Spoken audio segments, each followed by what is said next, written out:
Welcome to Mafia, a new podcast telling stories of America's criminal underworld.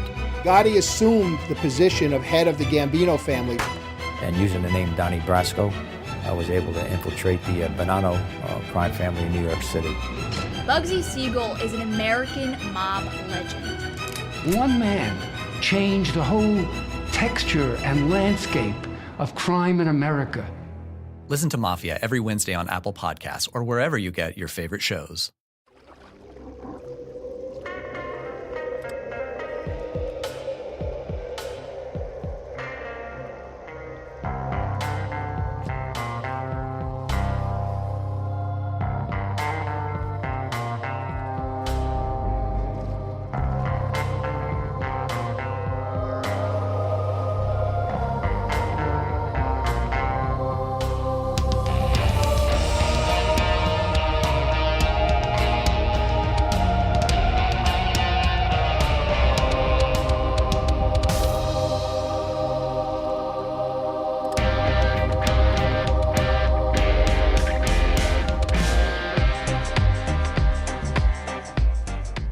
Hello, everybody, and welcome back to Truth and Justice. This is your Friday follow-up episode for episode number 521, where we explored the interviews with Aaron Hutchison. In that episode, we went into a lot of detail, both the things that Aaron was saying, and more importantly, the tactics that were used by the detectives that were interviewing him. We had a lot more exposure, I guess, to how much Don Bray from the Marion Police Department was involved in the investigation. Even me personally, I wasn't aware that he was so heavily involved. He actually conducted most of the interviews with Aaron. He was there even when he was in West Memphis. He also was the one that interviewed Vicky Hutchison. And as we heard at the end of the episode, in the clip we played from West of Memphis, Jerry Driver, again, a lot of proponents of the guilt of Damien Echols have made points to me on social media for several months that Jerry Driver wasn't that involved, and why do we keep pointing the finger at Jerry Driver? He had no involvement. Well, as you heard in his own words, he was very much involved. You know, he directed the police to the list of suspects, including Damien Echols. He was very much connected with Vicky Hutchison. She said on the stand that the police didn't know, the West Memphis police didn't know what she was doing, whereas Jerry Driver said that's not true. They knew exactly what she was doing with the whole sting operation with Damien Echols. Vicky says it was Jerry Driver's idea to have the satanic and witchcraft books in her house. So he was very much involved. We learned a lot, but the bigger point for us is to learn the tactics of the West Memphis Police Department, especially in regards to interview techniques. Specifically, interview techniques when interviewing someone who is a minor or someone with maybe a diminished mental capacity with the mentality of a minor, which would perfectly describe Jesse Miskelly. So there was a lot there, a lot to cover. I know we got a lot of responses on social media, so let's go ahead and get right into this week's Friday follow-up episode.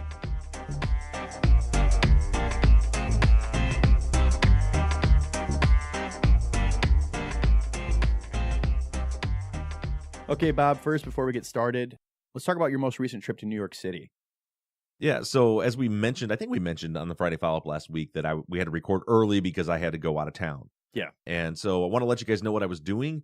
In our season 1 case, we covered the serial case, the case of the murder of Heyman Lee. Convicted of that crime was Adnan Syed. So that was our season 1 case. We covered it in depth. We launched a brand new investigation, going above and beyond what the police ever did. We worked a lot in conjunction with the Undisclosed podcast, and in my opinion, proved beyond any reasonable doubt Adnan Syed's innocence, and even pointed to an alternate suspect. Well, as you guys know, on the same day that Edward Yates got the news that he was paroled from prison, we got the news on the 29th of March that Adnan Syed's his conviction had been overturned, and the higher court upheld that, so it's still overturned. And with that news, of course, all the media outlets are wanting to talk about it. And Nancy Grace has a new TV show. And I know there's probably some hisses there about Nancy Grace. It's called Grace vs. Abrams. And it's on A&E on Thursday nights at 11 p.m. And the producers of that show contacted me and asked me if I would be willing to come on the show and be kind of the counterpoint. The show is kind of a debate format. Mm-hmm. Of course, Nancy's shtick is that everyone's guilty, and she gets very loud and obnoxious about that.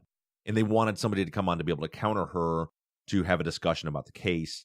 And so that's why I was gone last week. They flew me out to New York City to go be in studio and record the next episode of Grayson Abrams. And so that episode will drop on April 26th, which is next Thursday. Next Thursday, Grayson Abrams will drop about the Adnan Syed case. I'm on the entire show. I was the first guest on and stayed on through the whole time. I'm interested to see how it turns out. I'd love for you guys to watch it and let me know.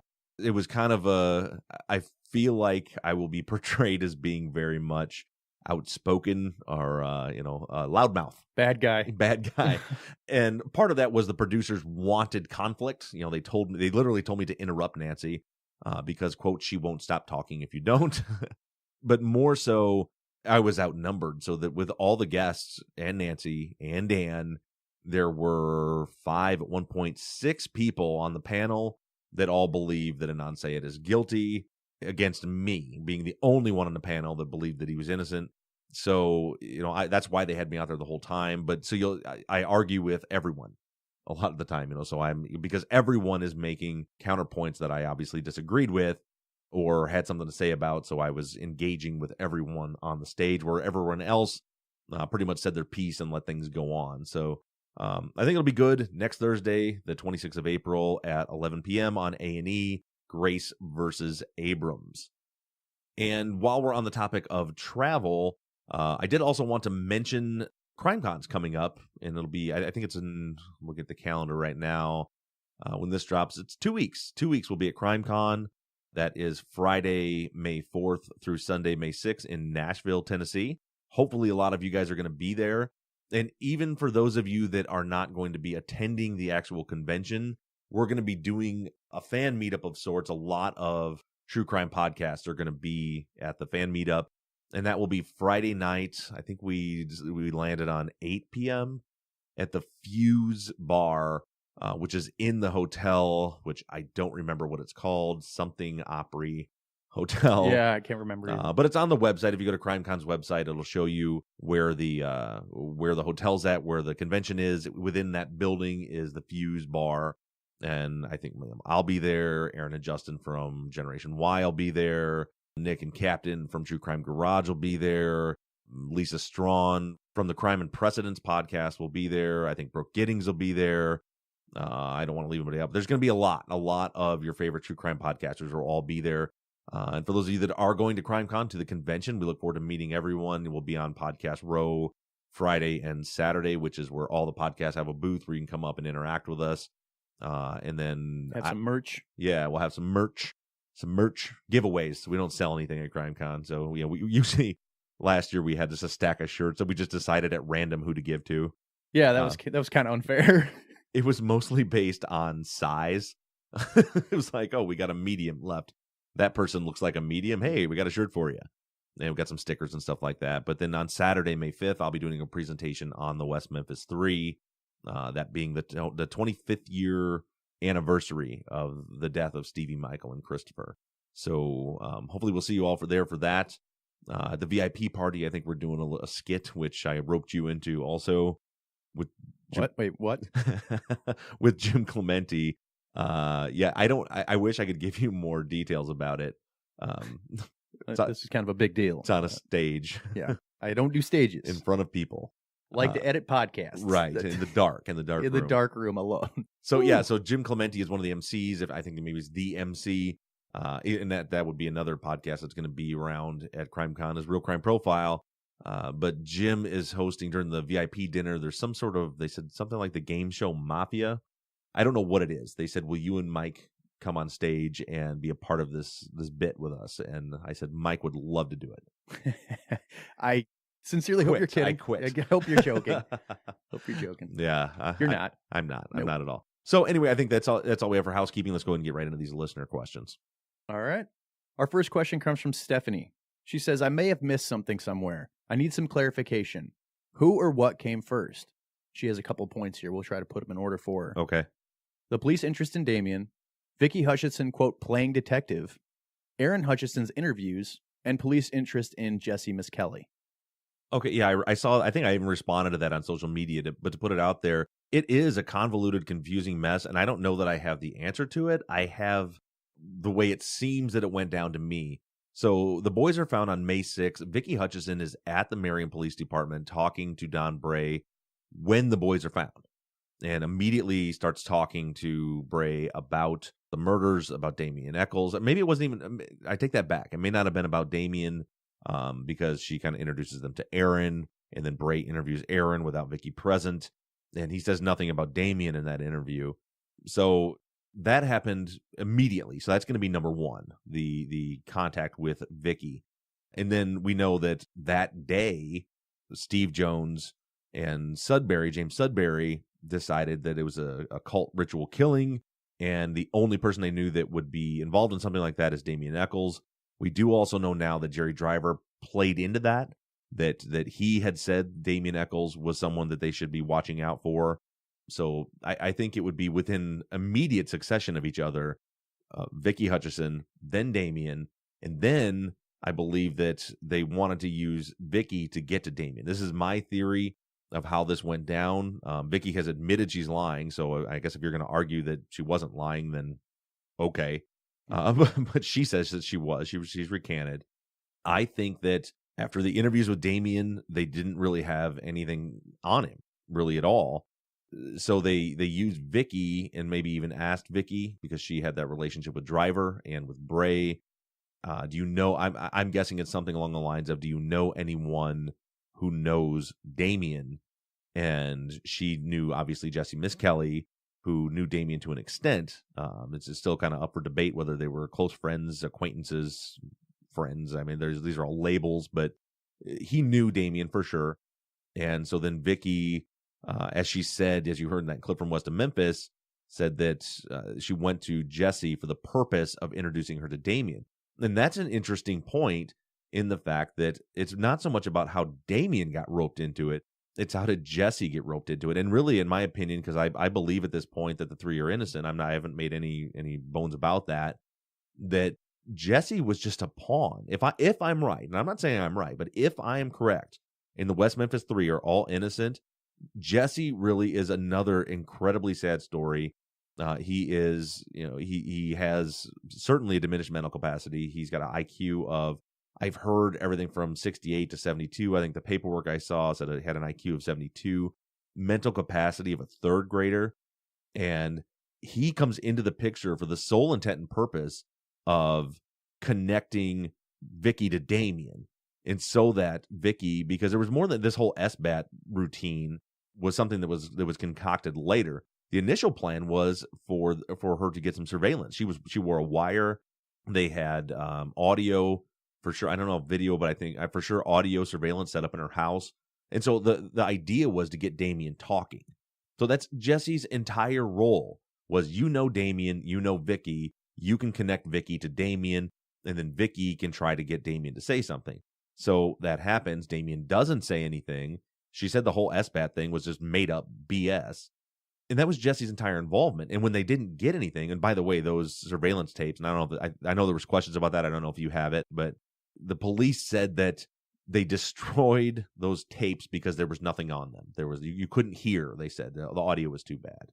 There's no reason to destroy them. I don't see why or how that happens, just because there isn't clear audio. And also, why wouldn't they have tested it first, to make sure they get it? But that's neither here nor there.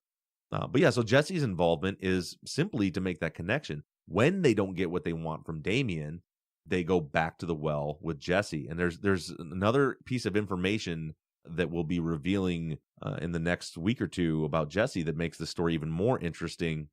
Actually, it'll be in 2 weeks because we already recorded Sunday's episode and I forgot to mention it.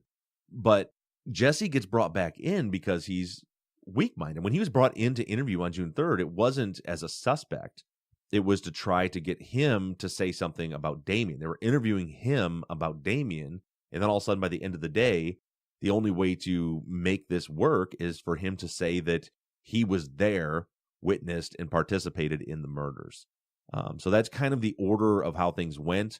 Jesse really was, the target was Damien all along. Jason Baldwin wasn't a target. Jesse Miss Kelly wasn't a target. It was Damien. And in order to get to Damien, they had to go through Jesse. And so that's how that all played out. And well, I should say, let me qualify that. That's how it played out in my opinion. That's how things went down. This next one comes from Lori. She has a few questions about Aaron. Number one, it's interesting how Aaron minimizes Jesse Miskelly's role in the murder several times. How well did they know each other? I think they knew each other pretty well. I know by the time of Jesse's arrest, they knew each other really well. You know, we heard Vicky, crying, saying that they were close friends, and Jesse was staying with her to help protect her from a prowler. Aaron, through his stories, talks about Jesse. Everything revolved around Jesse. So, he knows Damien because Jesse pointed him out to him, and he saw Jesse. He knows who Jesse is. So I think they were certainly close enough for Aaron to know who he was, and they were close. So we know on June 2nd, I guess, as we're going through a timeline, on June 2nd, Jesse stayed at their house, so to protect Vicky. So he says, or so she says. And then on the 4th is when he gives the interview where he implicates Jesse. So by the time he did that, he definitely knew Jesse very well. He just spent the night in his house. But yeah, he tries to minimize it, but he's so confused. When you read the transcripts at the beginning, he says, "I saw Jesse, and Jesse killed those boys." Mm-hmm. It was all Jesse, and then he backs up, and there was 4, but Jesse wasn't one of them. Jesse was missing, but then Jesse had this one, and Jesse hits Stevie and drowns him and pulls him back up and says he has to talk to his boss. But at the same time, Jesse's chasing him down while he's holding him down. It's just a big convoluted mess. But yeah, I think that Aaron probably was trying to minimize Jesse's role in it. And he was also trying to get, in my opinion, we'll learn more about this on Sunday, how this happens. I think he was just trying to get straight what the officers wanted him to say. And he was struggling. He was 8 years old. Next, she says, would Aaron Hutchison know the difference between rope and shoelaces? Is it possible that he just misspoke there? I don't know if I can answer that, because I would think so. I mean, my 7-year-old certainly knows the difference between a rope and a shoelace. The better question is that you should be asking yourself next week is, would 17-year-old Jesse Miskelly know the difference between rope and shoelaces? Her next point is, Aaron says he saw the boys get stabbed with Jesse's knife. Since they weren't stabbed, shouldn't we throw out this whole testimony? There are 50 reasons why we should throw out the whole testimony, but that's one of them. I mean, these are factual inaccuracies. And then also, everything from there was 5 guys there. Well, who were the other 2 and why weren't they arrested? The stabbing with the knife, the rope, nothing. I mean, yeah. Yes, the answer is yes. Yeah. It should be thrown out based on that. And more to that point, listener, I think his name is Chris Davis on the fan page, was doing a good job of, he had challenged the fact that we were kind of throwing the whole thing out when we should be analyzing some leads in there, and maybe there's a bit of truth. And Chris isn't wrong. The problem is, once you've identified that the child is being manipulated, and I don't think that we have many people out there, if any, that are going to argue that he wasn't manipulated into fabricating a false story, because he gave so many, some of them are fabricated. So once that happens, then it affects the credibility of everything. To me, I go back to the one thing that I find that may be accurate about his statement is the fact that Chris and Michael came up to his mom's car or truck after school and asked him to play with him. That, number one, is significant, and 2, it rings true. Only because he consistently said it happened. Even when he said that he was there and saw the murders, the story still always began with them asking his mom if they can go, and her saying no and leaving. Also, Vicky said the same thing. At the very beginning, she said on May 27th, they came to the car, asked if Aaron can go with. I said no, and we left. That rings true to me, in my opinion. And it's an early statement before we get too deep into the weeds here. Also, listening to Aaron's mannerisms while answering that question and giving that part of the narrative, there's no hesitation. There's confidence. He's not tailing off. He's not giving qualifiers. He's not doing any of the telltale signs that would indicate deception there. He sounds like he's recalling a real memory. And the reason it's significant is because we don't know where Chris was after school. And so if he was with Michael right after school, and then they left, and then of course they got split up, I think it may go further to my theory that I had said way back months ago. It's just a theory or hypothesis, but that they both had planned to go to Stevie's house. Michael had a bike, Chris didn't, and that's why Chris was 5-10 minutes behind them. That Mike, I think they ditched him. I think that's what happened, is that that Chris was always coming. Michael got there first. Michael and Stevie left, Chris shows up behind them. And I think they had just ditched them is what happened. And so I think that goes towards possibly answering the question of where was Chris Byers from after school until 3:30. And Tiffany wants to know, could Aaron have been the fourth boy that keeps being mentioned? No, I don't think so. Because again, like I just said, what rings true to me is the fact that he asked to play with them and he was turned down. That his mom said no, and they left. And in Vicky's narrative, they went. I mean, she describes them going to the grocery store with her and being at home with her. He was with her all night. I don't think that Aaron Hutchison, if there is a fourth boy, I do not think it was Aaron Hutchison. I don't think he was with them any more than right after school when Chris and Michael possibly asked him or asked his mom if he could stay and play with them. I think after that, he's gone. I think everything after that point is made up. Heather says, Bob, you mentioned that Aaron was traumatized by these interrogations, and I can definitely see why. Kids that age just want to not get in trouble, so they will say what their authority figures want them to and are easily swayed, so the interview pretty much did that. Has he ever come out in subsequent years regarding this testimony? Was it all a lie? Part of it? Was he fed a lie from the beginning from his mom, and then the lie grew? Are there things he really did remember? So Aaron did an interview with the Arkansas Times, and a few people have shared this on the fan page and our Facebook page. I think it was in 2001. So because I think he was 19 years old at the time when that happened, or when he gave that interview, and he says that he doesn't, and that's what I meant when I said that he's just had a lot of problems from it, that he's been plagued with nightmares ever since. He actually doesn't know what he actually saw anymore. It's so convoluted. He doesn't remember why or how it happened, but he says he doesn't remember what he had said. He doesn't remember what he actually saw. Everything is blurred together for him, which is common when you have that kind of trauma at a young age. And it is trauma to be brought in and interrogated over and over and over again, especially if you have adults, which I believe happened, telling him, we need you to say this, we need you to say this. So, yeah, in later years, he's struggling. He was getting ready to go into the Army, I think, when he did that interview.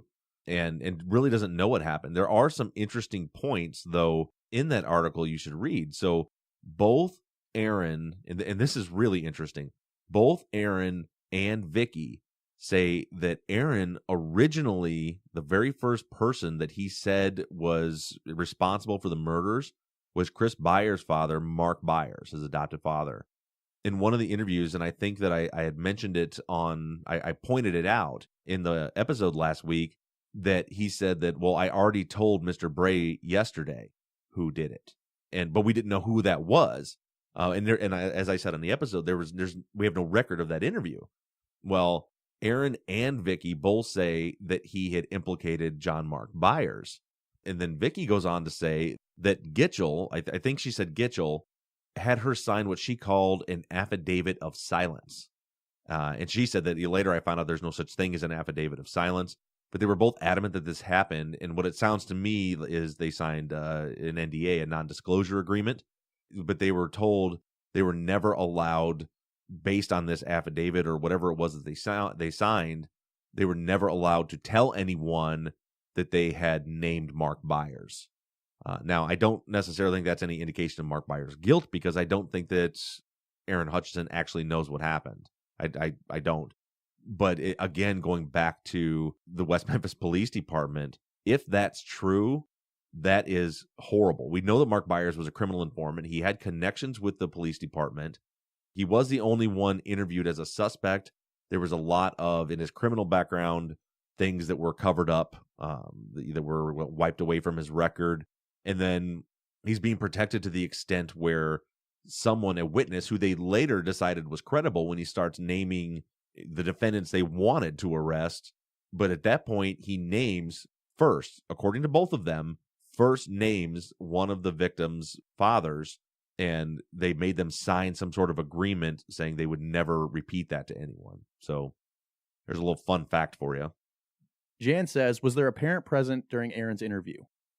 No, I don't think so. Vicky Hutchison has said repeatedly that she was never present during the interviews, which is, I hate to just continue going on and on and on about how pissed I am that Hutchison, little Aaron, was treated this way, but and Vicky's just as much to blame for allowing it to happen. They're interviewing an 8-year-old boy with no psychologist present, without a parent present, but Vicky says she wasn't there, and when you in those interview transcripts, in the taped interviews, and some of the audio is up on Callahan's as well. At the beginning, they always say it's this time in this location, we're interviewing this subject.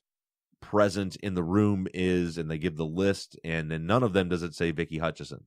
She allowed this to happen. She had to give her consent for that to happen. The West Memphis PD and Marion PD knew damn well better that they shouldn't have done that you should not be interviewing an 8-year-old. I mean, there's laws in place now that require like a psychologist in some states to be present during these interviews, besides a parent, somewhere where that child feels a safety net, where they feel some protection, where they feel like they don't need to conform to what these men are saying, because they'll see them as an authority figure, and they will take suggestion and they will aim to please whatever they perceive that the officers want them to say. But if mom's sitting right next to me, it's a safety net. They could say, okay, I got, you're an authority figure, but she's a bigger authority figure. And that seems silly because obviously a cop is, the ultimate authority figure, but to an 8-year-old, you don't trump mom.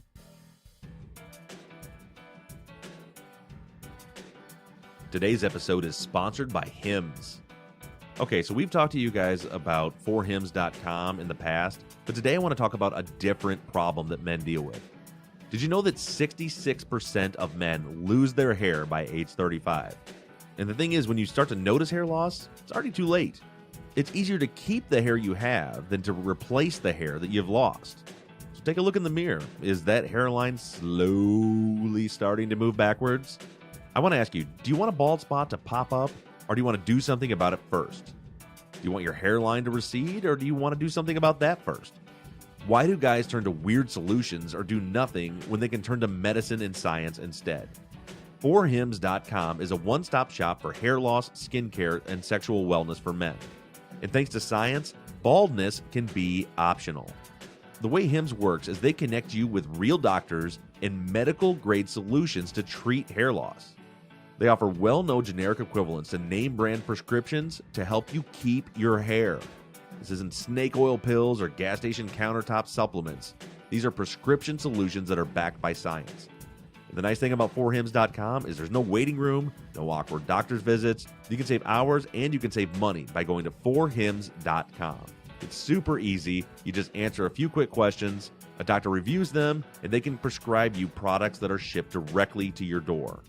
And forhims.com has a great offer just for our listeners. Order now and our listeners get a trial month of 4Hims for just $5 today, right now, while supplies last. See website for full details. This would cost hundreds if you went to the doctor or pharmacy. To get that deal, go to 4hims.com/rough. That's 4hims, FORHIMS.com/rough. And that's to get a trial month of 4Hims for just $5. One last time, go to 4hims.com/rough.